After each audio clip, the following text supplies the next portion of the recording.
About a few things I want to cover, where the association's going, and to do the thanks. First of all, I'd like to thank Francis Dinnings, whose husband it was that set up the memorial and the association well over 20 years ago. I'd also like to say it's all about the veterans, of which some of them are still coming up because obviously they're well into their 90s. I'd also like to mention Mrs. Cole, who's come down from Leicester, whose husband reached the grand old age of 100 years. He joined the 8th Hussars and fought throughout the whole of the Desert Campaign. Sadly, he's not with us today. It's also a year of two very important anniversaries.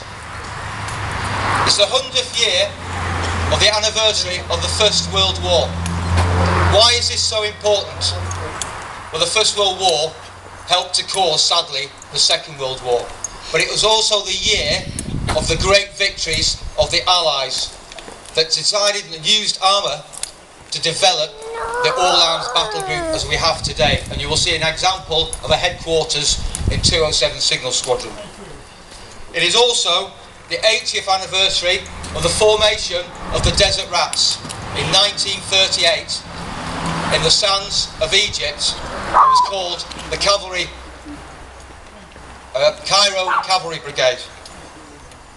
You will also notice in the tea tent that you will see some of the ideas and concepts of Henry Gray, who we've commissioned to develop a memorial for the Desert Rats.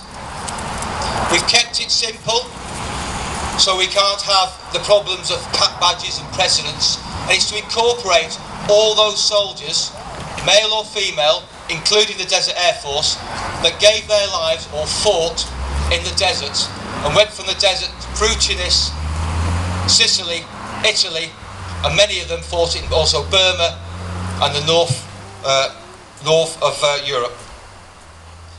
I think you'll find that the concept and the idea of a steel rat to represent the armour of the armoured fighting vehicles, which is what 7th Armoured Brigade, a division, was famous for. The rust will represent the blood that was given by the soldiers, and the sandstone will represent the sand. Is a fantastic way to pay tribute to the veterans, the ones with us today and the ones that gave their lives for the freedom of this country all those years ago. Future events to help try and raise money, and please, if you can, come and support us. We have a dog show on the 19th of August at Uxborough. It has a bit of a red rat twist to it, but it's a dog show with a bit of merchandise and drinks and stuff like that, and it's a great day. And last year was the first we did it, and we did it very short, and that's run by Michelle, the secretary, and Debbie Wells, who is the membership secretary. 11th of November, the service here, which last year we had over 1,200 people. It's a chilly day, but it's worth coming to see over 700 scooters and bikers arrive from the south, all at the same time. It is very, very impressive. If you go onto our website, you can see it. And I want to thank them for their support. And the 6th of April next year, we're having a dinner dance, a D-Day dinner dance. Normally I thank a lot of the supporters. There are so many supporters this year, and I think it's probably the biggest we've had, certainly in my time here. And I'm not going to mention it all, but I just want to say thank you to all the supporters, all the people that come, and all those people add a little bit of value that makes this such a special day, because we rely hugely on their support. I'd also like to mention 207 Signal Squadron.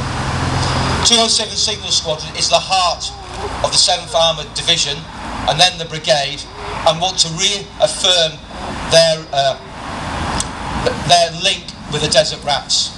Though they're in a different brigade, they've come down, they've worked their annual training round to be with them, and it's their commanding officer, or their officer commanding, who will actually inspect the soldiers and the cadets today. And I just want to say thank you very much, Matthew, for coming down, and his Sergeant Major for running the parade. Very important. He'll say a few words.